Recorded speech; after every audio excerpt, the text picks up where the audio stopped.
அன்பு உறவுகள் அனைவருக்கும் வணக்கம். மறதி என்பது ஒரு தேசிய நோய். ஏன்னு கேட்குறீங்களா? தமிழ்நாடு, நம்ம நாட்டில் லஞ்சம், ஊழல், கொலை, கொள்ளை, இருட்டு, திருட்டு, சங்கிலி பறிப்பு, தாலி அறுப்பு எல்லாமே நமக்கு மறந்து போச்சு.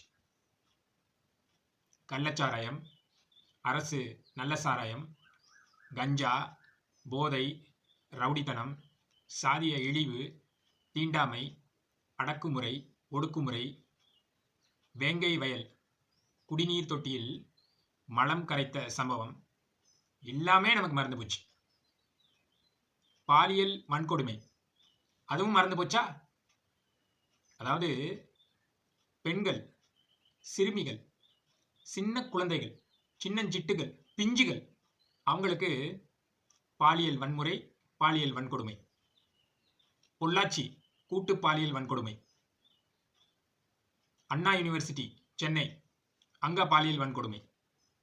யாரு அந்த சாரு எல்லாமே மறந்து போச்சா? கொடநாடு கொலை வழக்கு. மாண்புமிகு தமிழ்நாடு முன்னாள் முதலமைச்சர் ஜெயலலிதா அம்மா அவர்கள், அவங்க மர்ம மரணம். தங்கை ஸ்ரீமதி அவர்கள் மரண வழக்கு. தூத்துக்குடி துப்பாக்கிச்சூடு. தூத்துக்குடி அங்க அப்பா மகன் பென்னிக்ஸ் ஜெயராஜ் அவர்கள், அவங்க 2 பேரையும் ஸ்டேஷன்ல வச்சு போலீஸ் அடிச்சு கொண்டாங்க. அந்த வழக்கு. தம்பி அஜித்குமார் அவர்கள், அவர் மேல பொய் கேஸ் போட்டு போலீஸ் அடிச்சே கொண்டாங்க. அந்த வழக்கு எல்லாமே நமக்கு மறந்து போச்சு. இப்போ கரூர் கூட்ட நெரிசல் சம்பவம். 43 பேர் துடிச்சு செத்து போனாங்க. எல்லாமே நமக்கு மறந்து போச்சு. ஏன் தெரியுமா? ஏன்னா மறதி என்பது ஒரு தேசிய நோய்.